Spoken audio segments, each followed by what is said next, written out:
I'd like to start with some biographical information about Jorge and then proceed to recount some of my recollections of him when he was at CCSU.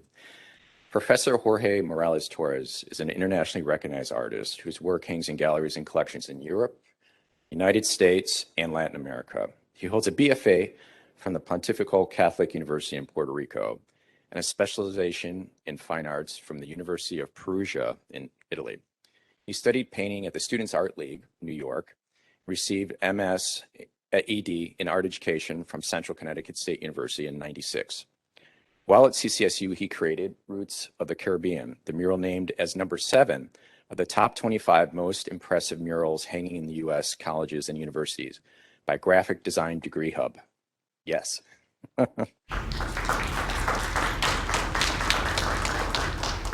Deservedly so.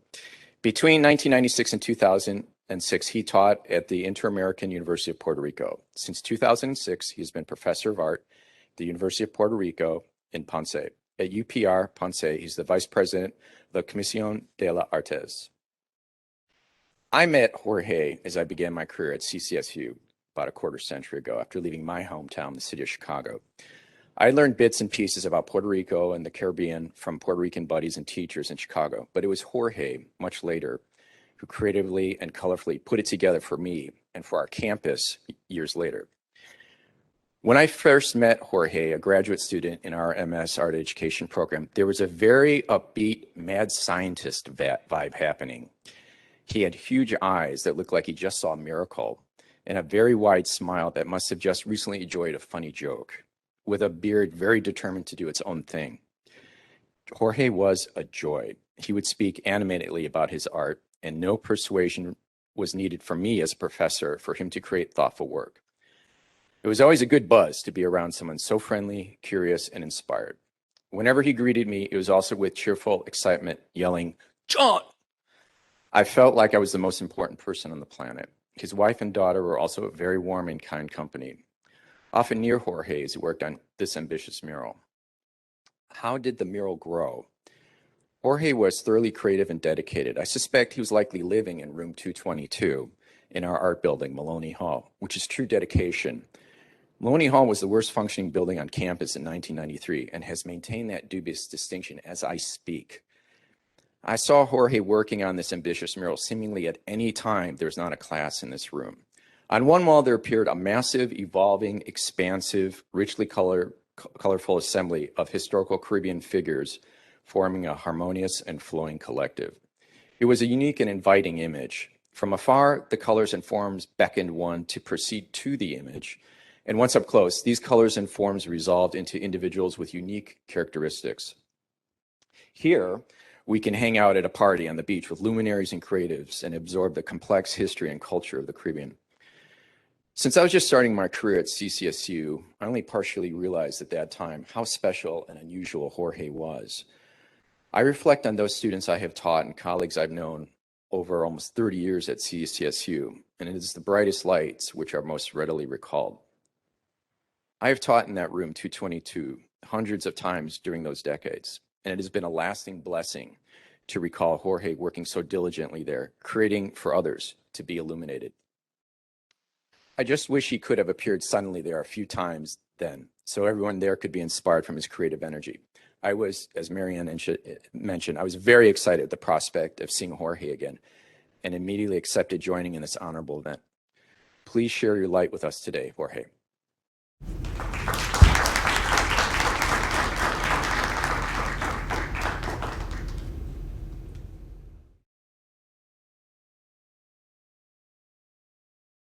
Good morning, everybody. Give me a few minutes to prepare this, okay? Sean, I appreciate your words. Really, I have a lot of beautiful experience when I stay here in this university.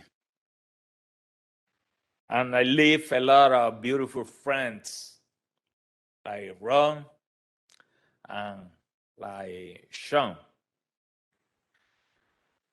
Also, Dr. Ronald Fernandez, who is really gave me the opportunity to make this mural. And I want to thank and personally recognize his contribution because in 1995, he was the person that commissioned me to create this mural painting entitled Raíces del Caribe, Caribbean Roots. I would like to thank Dr. Mariana Brassetti, director of the Latin American and Latino Studies Center. Also, Dr. Jalil Gutierrez, beautiful person, for her invitation here in this university. They offered me the opportunity to talk to you. My path in this institution is evident in this mural. The creation of this mural really was a hard undertaking, since there were only 35 days to complete it. Of this, I spent the first 5 days purchasing the art materials, researching visual and written information about the Caribbean, and making the preliminary sketches. The mural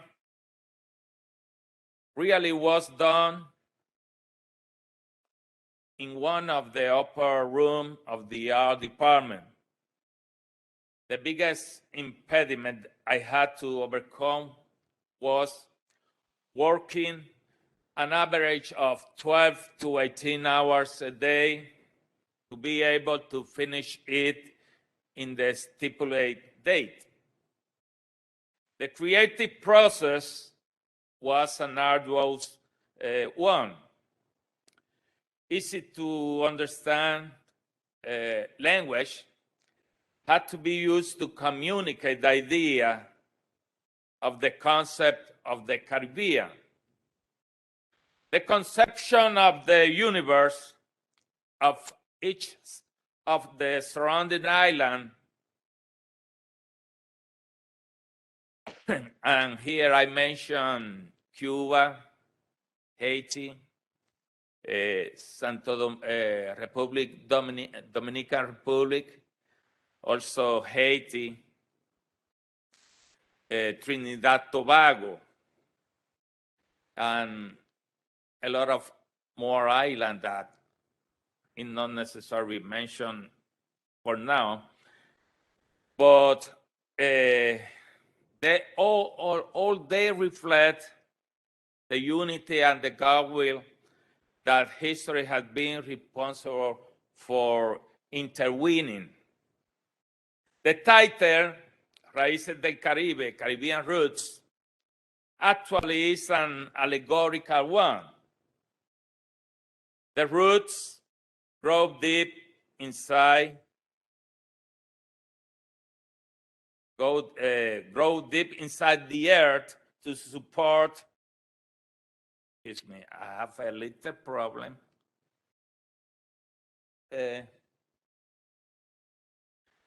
roots grow deep inside to support the plant and absorb. What happened with this? In the moment.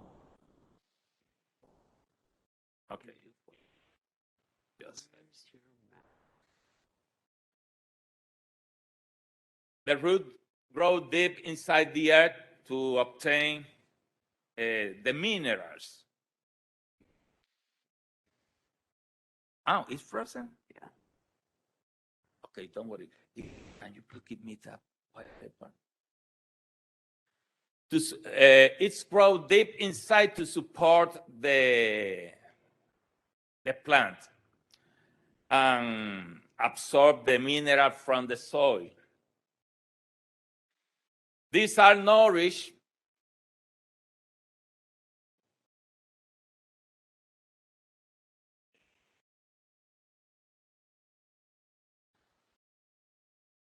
sorry, eh?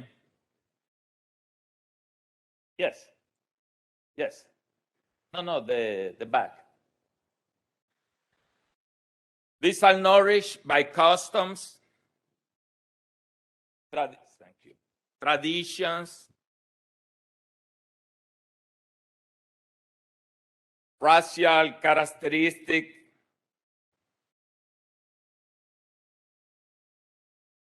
diverse economic,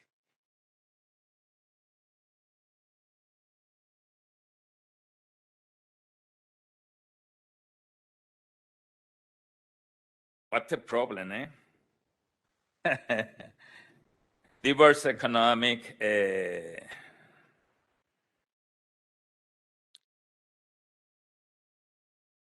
the first time that happened to me. I love to speak in public, but in this language, really, I have a lot of problems.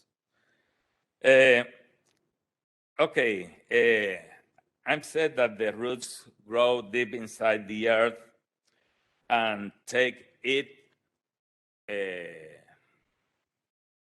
support to the plant and absorb the mineral from the soil.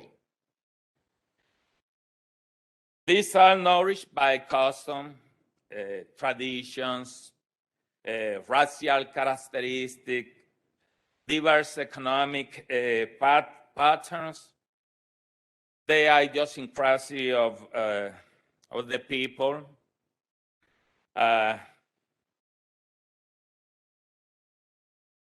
And that can be sustained with the STEM fellowship fostered among these islands.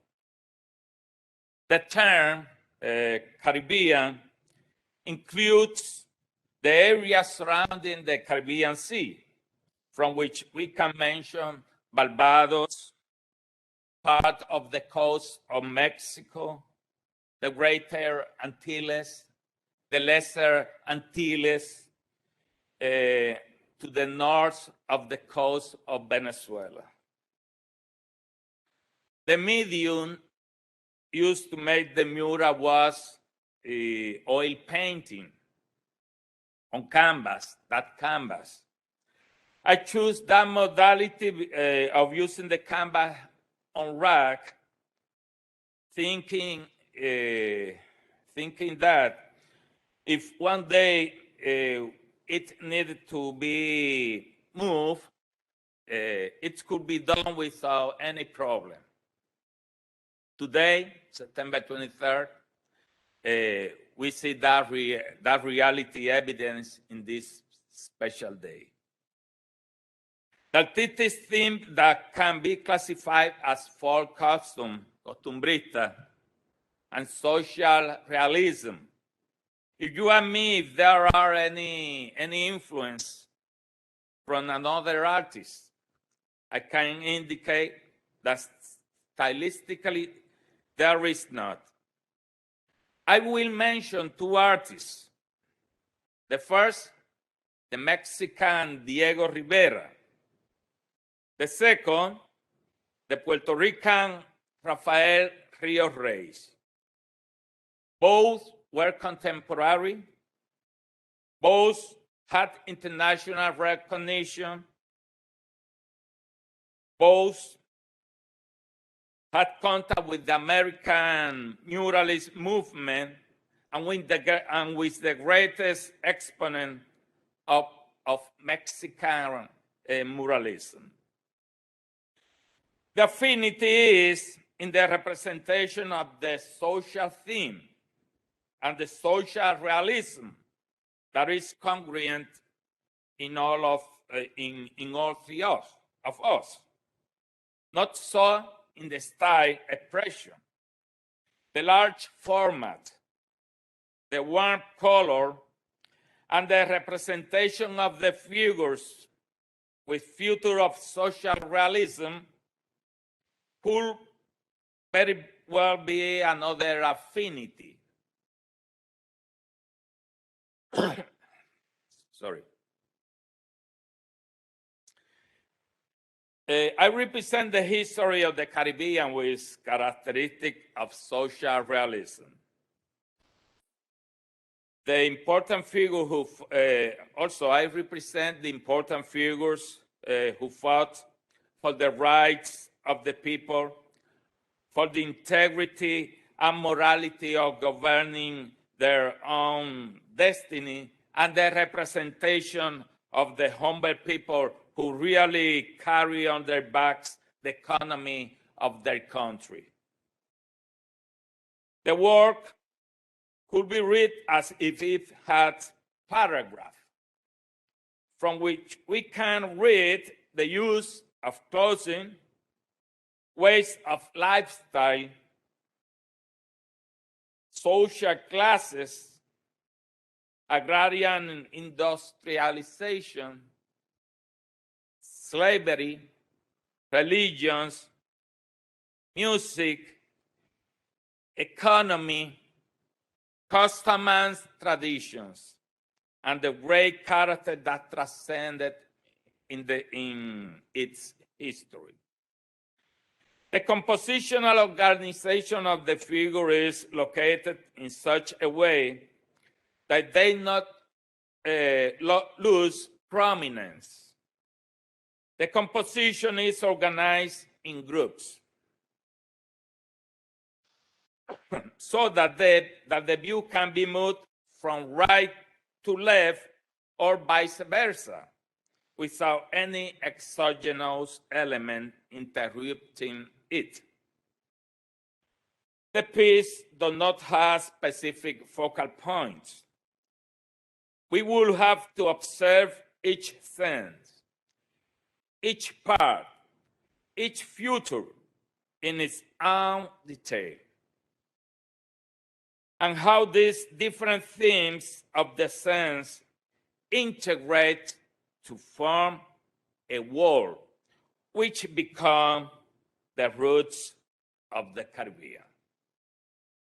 As a point of entrance to the mural on the lower right side is a village woman. Simple, a person with one color, with the classic joy of the Caribbean inhabitant, always ready to help.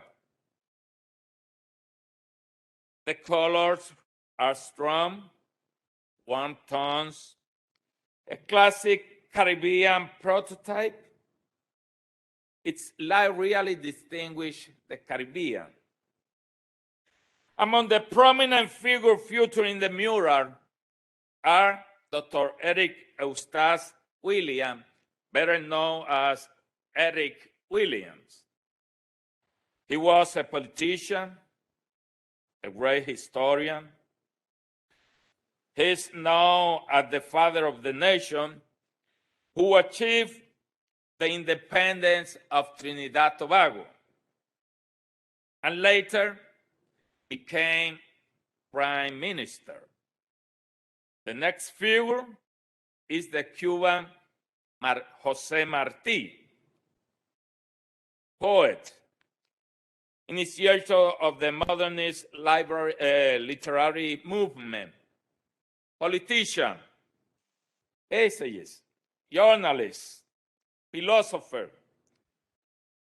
He was responsible for organizing the Cuban Revolution. In front of them, we see the woman in the market, the woman in the village. These represent the working class, synonymous with the woman of the islands. Each of them with their identifying characteristics. Although they are static, The gesture gives the impression they are listening to the conversation of Dr. William Amalfi. Fruits and vegetables create the introduction for the representation of the cultural elements of a Caribbean race. Indigenous acts, the semi, the indigenous base, the rosary, a religious element of Spanish culture, the chains of slaves, and the three holy kings, symbols of the transformation of the religious belief. Toward the back of the composition, agriculture with its different type is represented. In the center, the agricultural industry of the cane, the sugar mills appear, the sugar mill and the labor of the black slave appear. Adjacent to the wheel of the sugar mills appear the peculiar figure of Dr. Ramon Emeterio Betances. He was a Puerto Rican patriot, organizer of the uprising against the Spanish government known as the Grito de Lares. As a diplomat, he represented the Dominican Republic and Cuba in Paris, was a public health administrator, fought slavery, and performed charity work on behalf of those in need. He bought the child slaves, baptized them, and then gave them the freedom. He was a poet and novelist. During his lifetime, he shared the beliefs of Masonry, of Freemasonry. Another great figure is Eugenio Maria de Hostos, known as the great citizen of the Americas. His life was a continuous struggle for the separation of Puerto Rico from Spain. His dream was to achieve the union of the greatest Antilles and Latin America. Hostos' other great priority was education, and he founded the first school in Santo Domingo. He's considered the father of sociology in America. Like Betances, he fought for liberation from slavery. His last wish was to be buried in Santo Domingo and that his remains be taken to Puerto Rico when his homeland was free and independent. At the moment, his remains are still in Santo Domingo. At his back is the Ponceño Don Pedro Albizu Campos, with his expression in his cry of Harangud. The homeland is value and sacrifice. The homeland must be loved as women are loved, physically and spiritually. However, each ashamed of his homeland is not a patriot. He is not even a man. This is the most important figures in the struggle for the independence of Puerto Rico in the 20th century. He was a Puerto Rican politician and independent leader. In his work in life, he is known as the Master, Don Pedro, and the last liberator of America. Next to Don Pedro, there is a figure that dignified the woman, Mariana Brassetti. In her time, women were restricted to the home space, but she brought these patterns. She was educated. She was interested in politics. She was an active leader in the separatist movement against the Spanish government.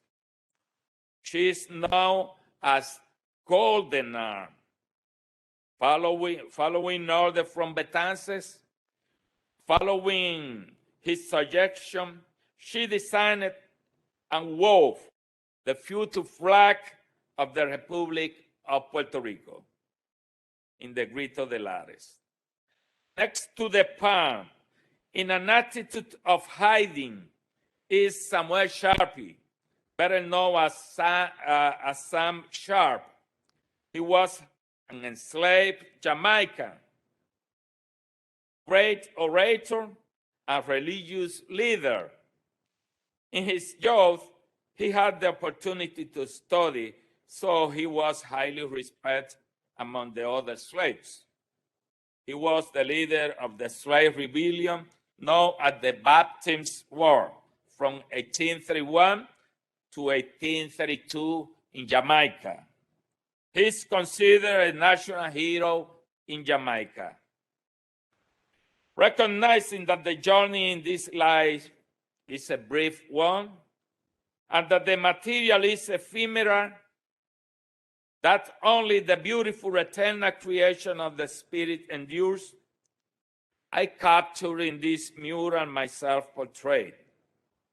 In my left hand, I carry a mangrove cigar with which I have marked a circle that bears the name of my beloved coastal town, Guayanilla, as a symbol that I am also part of the Caribbean. Finally, an illustrious Puerto Rican patriot, Don Ramon Emeterio Betances, said that the homeland is not the place where you are born. The homeland is the place where you are made. And on a personal side note, in my development as an artist, I became a part of this beloved institution, Central Connecticut State University. Thank you to all.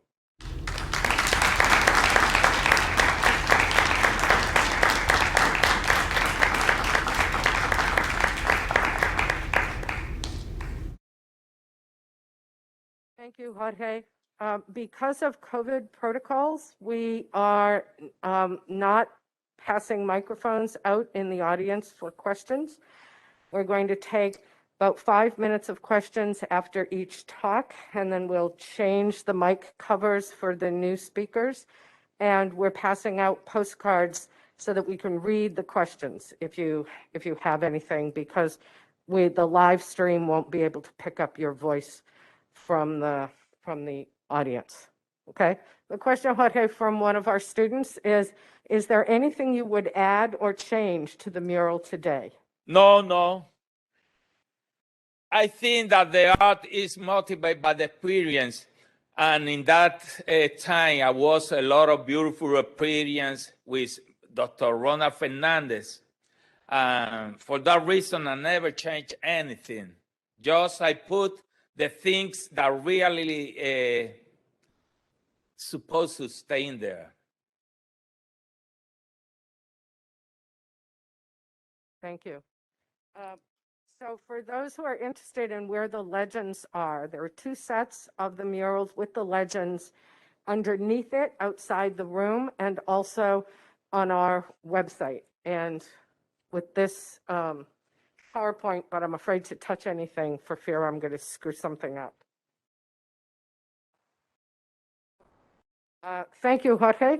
You're welcome. Jorge will be here all day and tomorrow morning, and there'll be plenty of opportunity for people to ask him further questions or have comments, et cetera, now that we have found him. And I want to particularly thank Dr. Sylvia Jalil Gutierrez for that, who was tireless over the last 6 months in tracking him down, because he doesn't have much of a social media presence, and it wasn't easy. That's true. Now I'd like to introduce Dr. Jessica Rutherford of the World Languages, Literatures, and Cultures Department, who will introduce our next speaker. Thank you.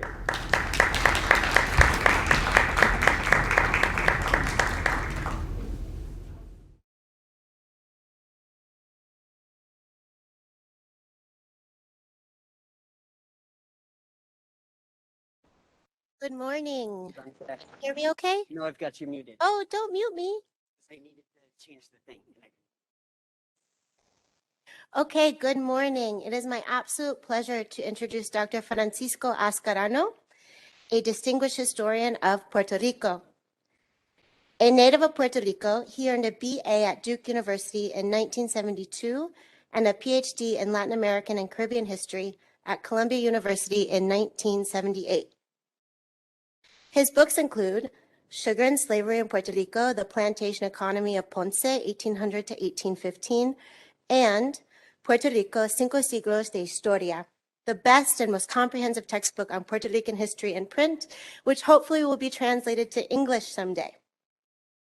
He has edited or co-edited 4 more books, among them a volume on U.S. imperialism, colonial crucible, empire and the making of the modern American state with Alfred McCoy, another on Cuban culture and its socio-historical underpinnings, Cuba, Contrapuntos de Cultura, Historia y Sociedad, which is Cuba, Counterpoints of Culture, History, and Society.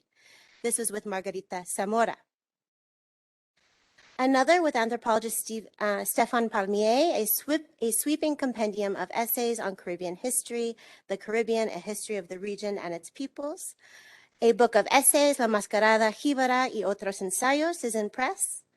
He taught at the Universidad del Sagrado Corazón, the Universidad de Puerto Rico, Rio Piedras, and the University of Connecticut before joining the Latin American and Caribbean history faculty at the University of Wisconsin-Madison, from which he retired in 2016. In addition to being a professor there, he performed the duties of Director of Graduate Studies in History from 2006 to 2008 and Director of the Latin American, Caribbean, and Iberian Studies Program twice from 1998 to 2002 and 2012 to 2016. We are very pleased that he has joined us today and only regret that he could not be physically present. Give a warm welcome, please, to Dr. Francisco Ascarano.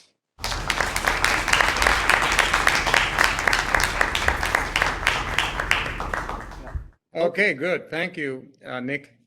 Well, thank you for inviting me, Marianne and everybody. Thanks for the presentation, the introduction.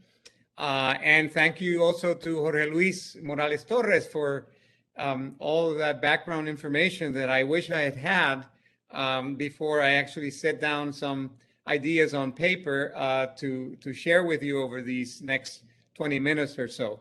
That was terrific. Thank you. It's an honor and pleasure to be invited to this discussion and celebration of Morales's mural at CCSU. I only wish I could have been with you in New Britain, but as Delta-driven spikes in the pandemic have been playing out recently, I didn't think it was safe to travel, so my apologies. The mural, Roots of the Caribbean, is one of the most beautiful pieces of campus public art I've ever seen. Although my experience is limited, it does include such works as Jose Clemente Orozco's stunning Epic of American Civilization mural at the Dartmouth College Library. Yesterday, as a side note, I was showing the Roots image on my computer to my wife, Olga, and she found it difficult to put it down. She was zooming in on every one of its features, showering superlatives on every detail she happened upon. You see, I may be the historian of the couple, but she's the art critic. En fin, congratulations, Jorge, and congratulations to the CCSU community for having the good sense of making this mural a centerpiece of campus student life. Like Orozco's Dartmouth masterpiece, although in a smaller scale, naturally, Orozco's had a lot more time than just 35 days to finish. Morales's blends many different strands of a complex history. Contemplating it prompts stories that belong to many different island memories and traditions, skillfully woven together as in a tapestry. I should add that it's much better than Orozco's in the sense that roots transmits a cheerfulness that is not present in the former. The larger than normal face of an Afro-descended village woman in the bottom right of the mural, to which Jorge alluded, sets the tone for this joy or optimism. Anyone familiar with the way the Caribbean has been written about will tell you that it wasn't long ago that there were many Caribbeans, not just one that whose roots could be pictured. One was Anglo, another was French or Creole, yet another was Dutch, and a fourth was Spanish.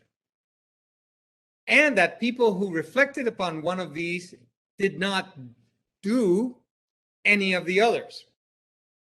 As Franklin Knight so ably put it, the Caribbean was and is fragmented, an assemblage of societies spun by the unitary forces of early capitalism, but scattered along or across an archipelago, itself a splintered space with enough difference between them as to make each of them, at least until recently, unintelligible and even uninteresting to the other. I dare say, though, that if Professor Knight were searching for a title for his one-volume history today, he might think twice about using the word fragmented. So much has changed in the past half century, so much that it makes it possible to talk about the roots of the Caribbean without feeling a sense of inadequacy. The mural we're celebrating and discussing today is a prime example of this change. Now, I have to introduce here a note that is to admit that I didn't know the mural had been in existence for 25 years. I thought it was more recent than that. Now, that only underscores what I'm saying here, which is by the early 90s, certainly even by the 80s or even the 70s, a sense or a notion of the Caribbean as a unitary cultural area was already quite developed. Now, it did not hold or take hold, this idea did not take hold in all societies equally. Some were much more concerned about their own life, their own people's lives, their own history, and were not at that point quite able to see beyond the boundaries of their island, or in some cases their borders, as in Central and South American portions of the Caribbean. It is true, however, that by then there was a whole, not only political movement, but cultural, academic movement to view the Caribbean much more in solidarity with each other. After much work in many disciplines, from history to ecology, beginning in the post-World War II era, it's not only possible today, but necessary to inscribe the Caribbean as a unit.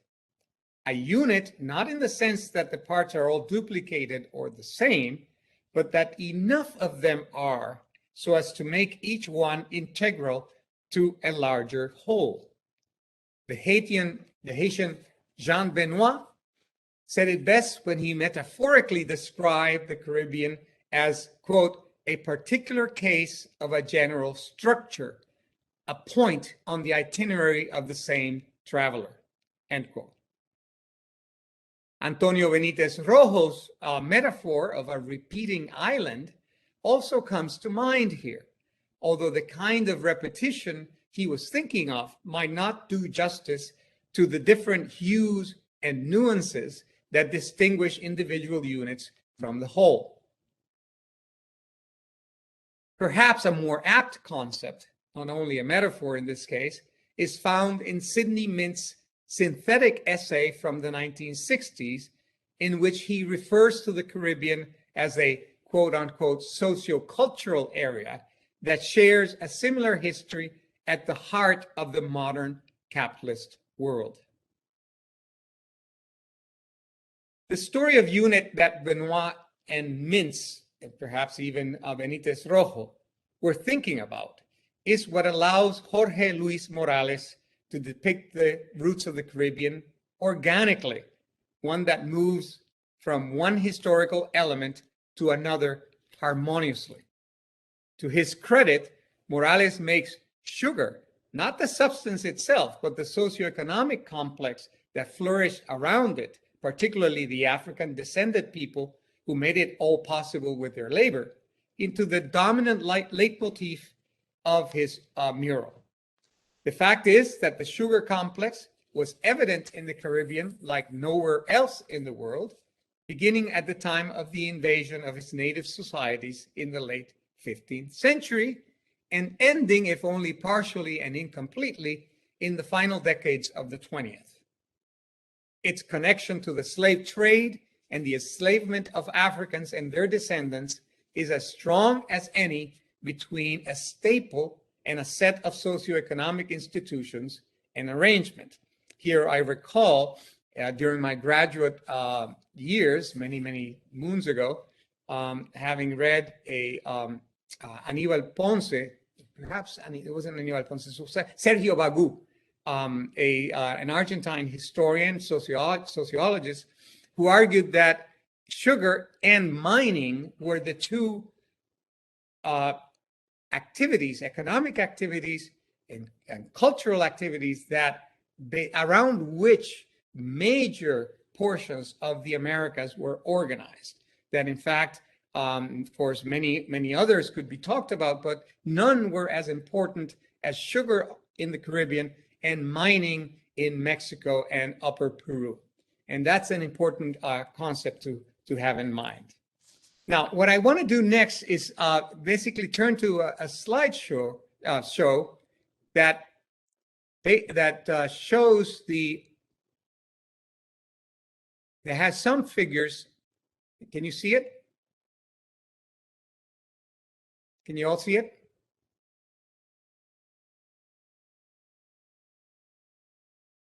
You're good. I'm good. Okay. About the African slave trade, that is the institutional and economic arrangement that brought so many of the African and Afro-descended people that show up on Jorge Morales's canvas that are sometimes surprising and are not quite grasped by a lot of people, even though we in the academy have been going over these figures, these data over and over again for many years. There were about 12.5 million enslaved Africans shipped as laborers between 1526 and 1867. Not all of them to the Americas, some even to Europe, but the vast majority to the Americas.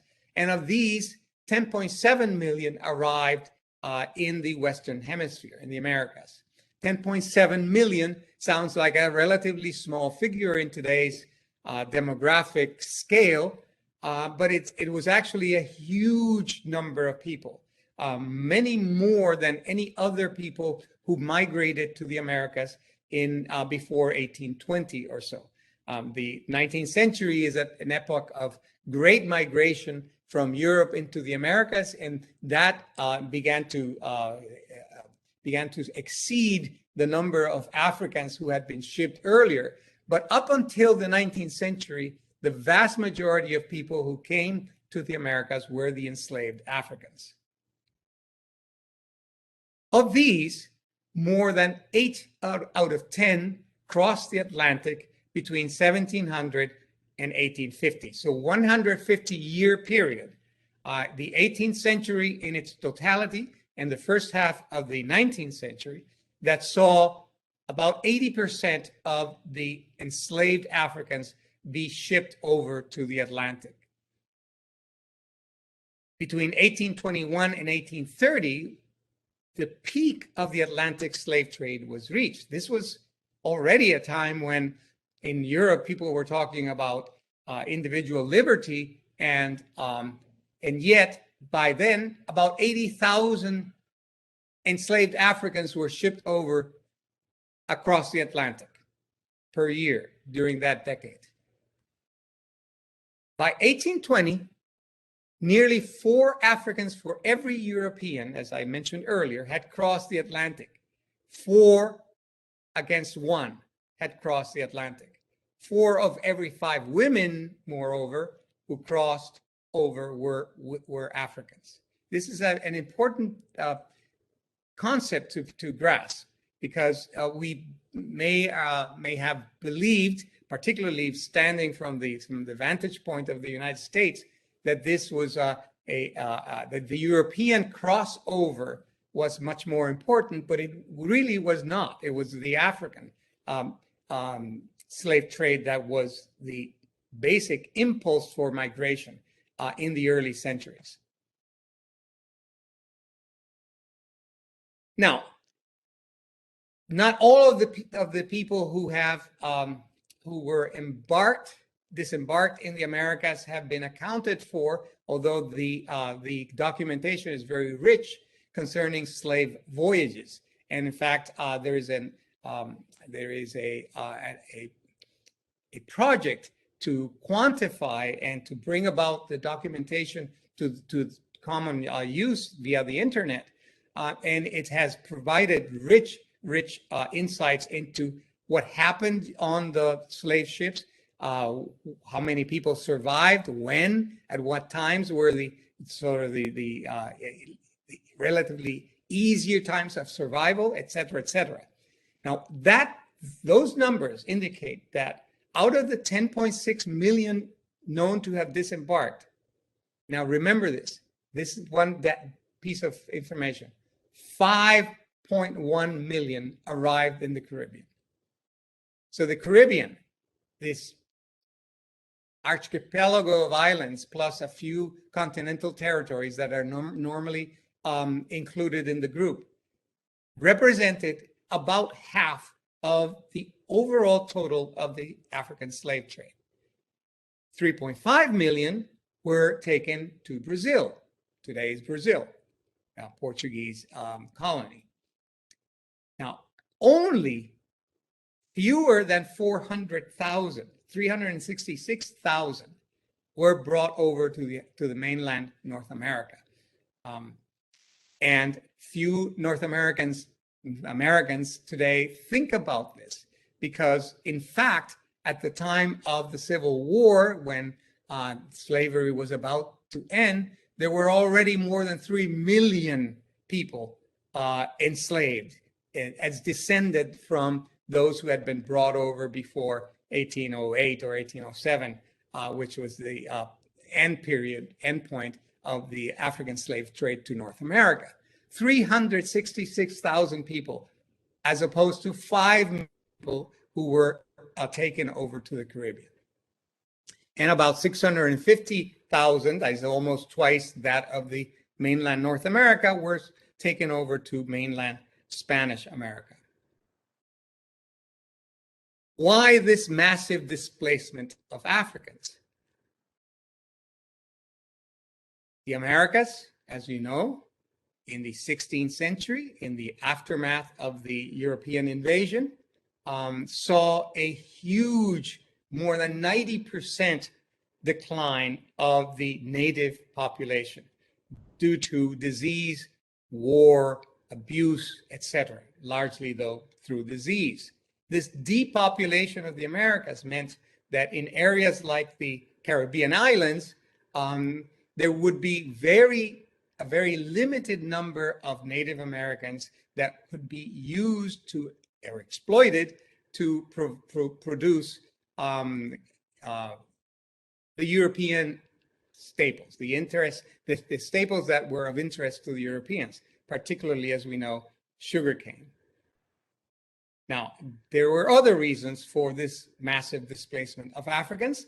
The adaptability of Africans to New World disease environments, for example, to epidemic diseases like smallpox and yellow fever, although this is somewhat of an older line of interpretation. And today, many medical historians, one, for example, being Mariola Espinosa in the University of Iowa will argue very strongly that the susceptibility of Africans, West Africans, to epidemic diseases like smallpox and yellow fever was as high as virtually anybody else. And what we need to talk about then is not their adaptability to these disease environments, but rather their adaptability to the processes of production in tropical agriculture. That's an important concept to have. A lot of the Africans brought over were indeed experienced and knowledgeable of forms of agricultural production in very similar environments, very similar ecosystems. Further, there was a large supply of people who had been captured within Africa and were readily sold to European traders. There is, as you know, a very large and shall I say, very emotional discussion about this issue, because it would seem to shift the blame over the African slave trade to the native Africans, to the Africans who in fact sold off others to slave traders along the coast. There is something to be set up for that issue, that sensibility to the interpretation. There is also an undeniable fact that had there not been such large supply along the coast or brought into the coast, that the slave trade itself may not have had such a successful run. And finally, the ease of navigation from Western Africa to Brazil and the Caribbean. If you actually look at the maps, especially Northeast Brazil is a very short crossover from Western Africa in comparative terms, obviously, and the Caribbean is not far behind.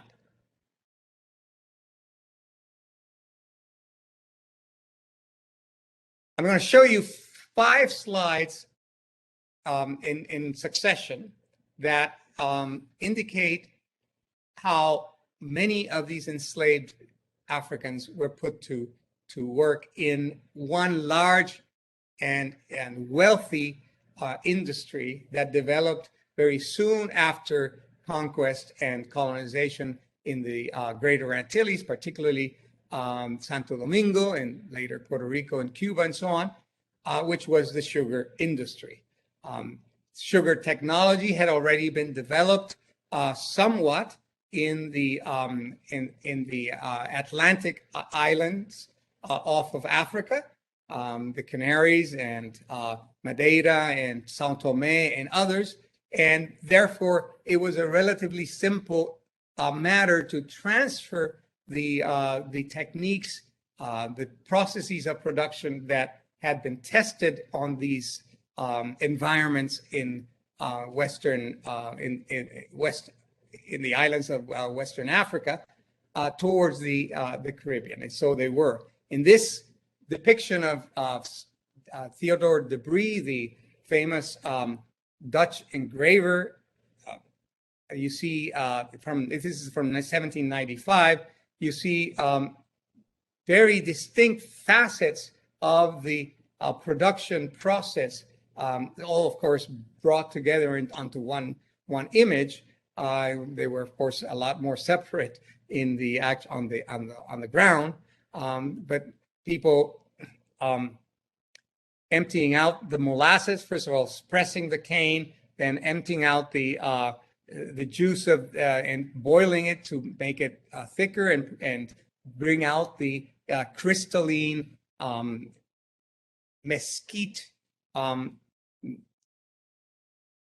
bring it out, and then finally put it in these large clay pots to make it more solid for eventual transportation to Europe.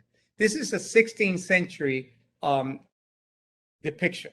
Now, if you actually very quickly go to further depictions later on, you see this image from Barbados. This shows a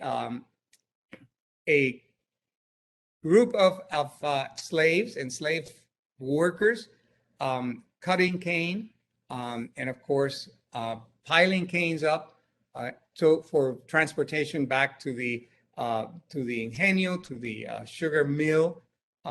These areas in Barbados and up in the Lesser Antilles that emerged in the 17th century would be areas where experimentation with production methods would advance the shall we say, the profitability and the viability of the sugar industry operated with slave labor. The English and the French in the Lesser Antilles, eventually also the English in Jamaica, would create a massive industry that, as in the words of Eric Williams, whose figure is in Morales's canvas, in the words of Eric Williams in Capitalism and Slavery, was instrumental in the creation of capitalism and the hurling forward of capitalist industry in places like Great Britain, England in the 18th century, and later on in the continent in the 19th century. So sugar and slavery being of consequence, of concrete consequence for the development of capitalism in Europe.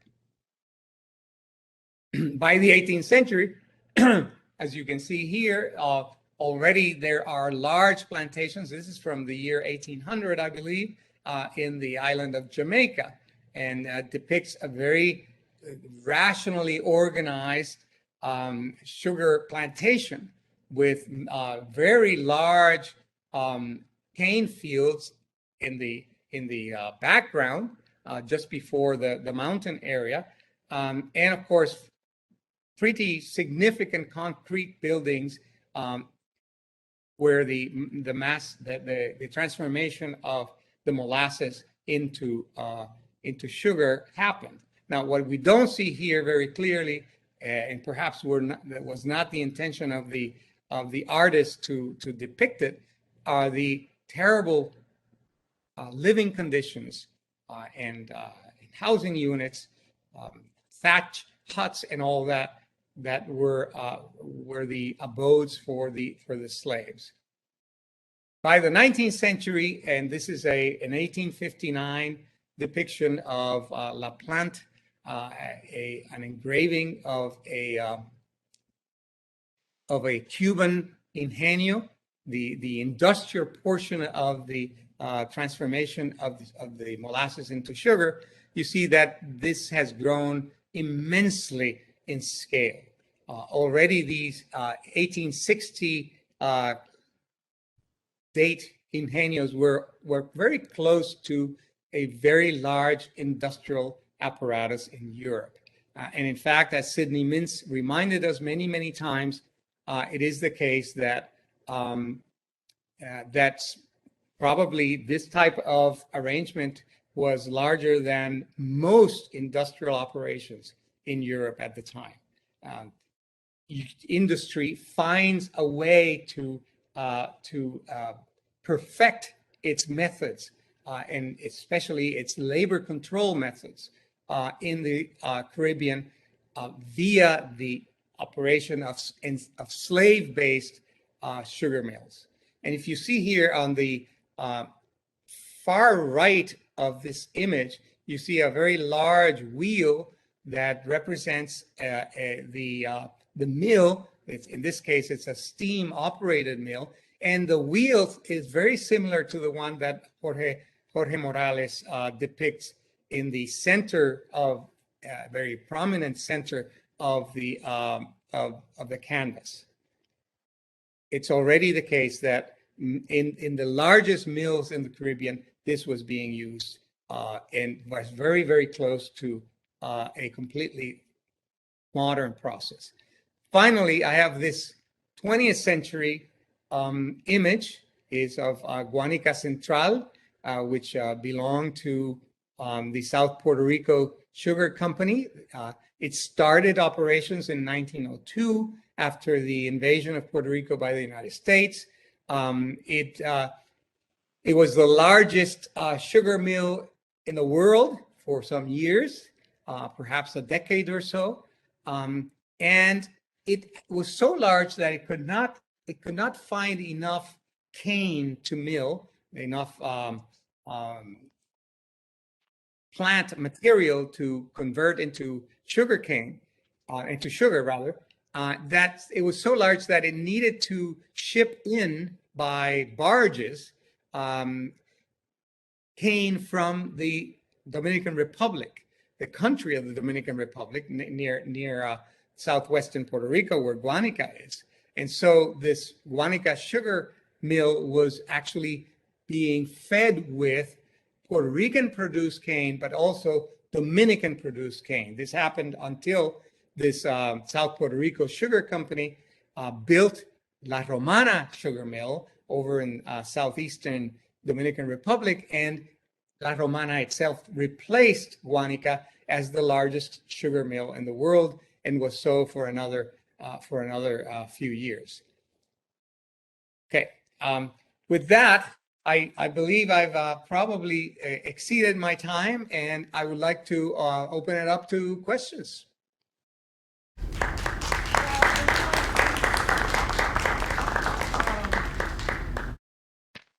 Well, I want to say this was a very illuminating presentation by the professor. Thank you. And I want to also make a few comments about concepts. Sure. And in the first place, there was no trade. We are dealing with human trafficking of captive people. Mm-hmm. And I think if we shift that and bring this new, concept into the discussion, then we would probably begin to go in a different direction. Okay. Human trafficking. And the second thing too is I feel more comfortable with the term Atlantic instead of African, but then again, I would reject the slave trade thing. So, and talk about human trafficking. And Okay. my other point is that we have to also look at the depopulation issue in terms of biological warfare. We know that Native Americans were given infected garments, and that definite infected in terms of smallpox. And so biological warfare should be brought into the analysis, along with what the professor also mentioned. I liked his comment about the agricultural production in similar ecosystems. I think that's a really good point. Well, that's my contribution to this. And thank you very much for a wonderful presentation. Thank you. Just obviously, you know that I'm as a retired professor of history, I learned a lot of my my terminology 50 years ago when I was in graduate school, and I admit that a lot of it is still showing its age. But I have to say that if one were to view the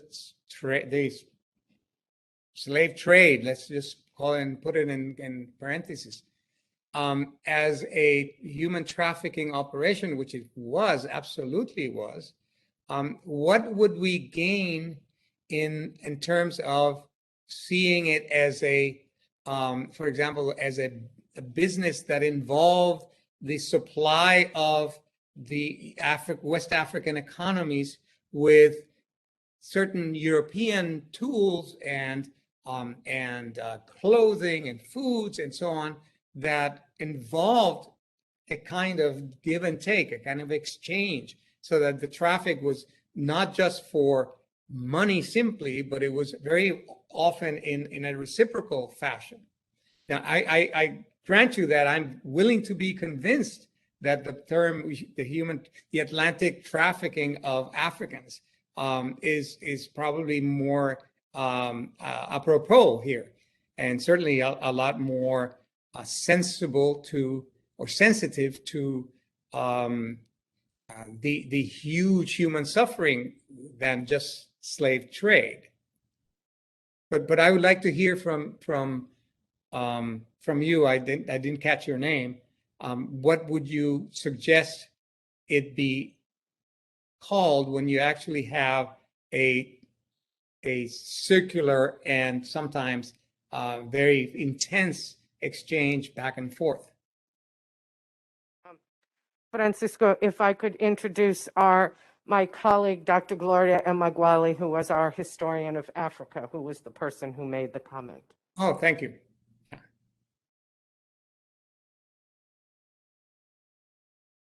Dr. Emeagwali, would you like to follow up? Yeah.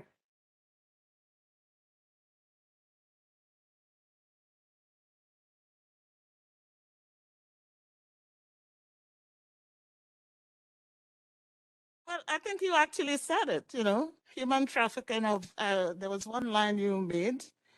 And I think certainly we can look at the economic circumstances associated with the activity. But when we talk about slave trade, built into that phrase is the idea that, number one, you have not people, but commodities. And true enough, perceptions would be like that in terms of the various manipulators involved. But sometimes we have to detoxify the received concepts and rehumanize people. Now, the idea of trade also, or that terminology, basically suggests that there were probably, a group of, a whole region of so-called slaves waiting to be picked up and packaged. And again, that's not the correct historical reality.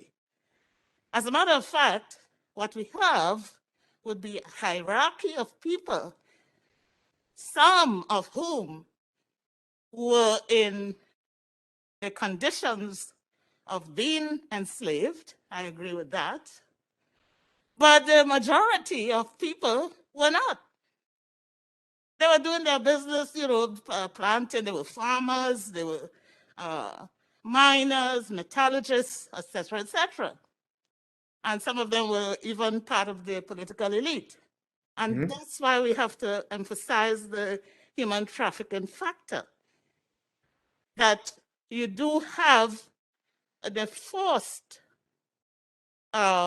taking of people from a range along the hierarchy. But I'm not suggesting that we jettison or throw away the discussions about economics. We could do that. We should. We have to. After all, when we want to make calculations about reparations, which is a big debate, then that economic factor is crucial. But I'm just saying that we have to reconceptualize the imagery and move on to have better ways of looking at the phenomenon. Yeah, you make a very persuasive case, Professor.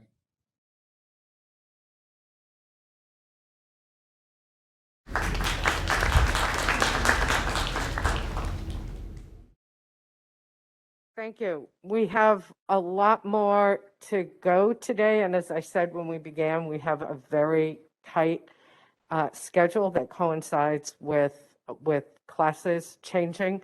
And I hope we can continue this conversation over time, over the course of the day and subsequently. Could I thank Dr. Scorano for his participation and Dr. Emeagwali for her comments?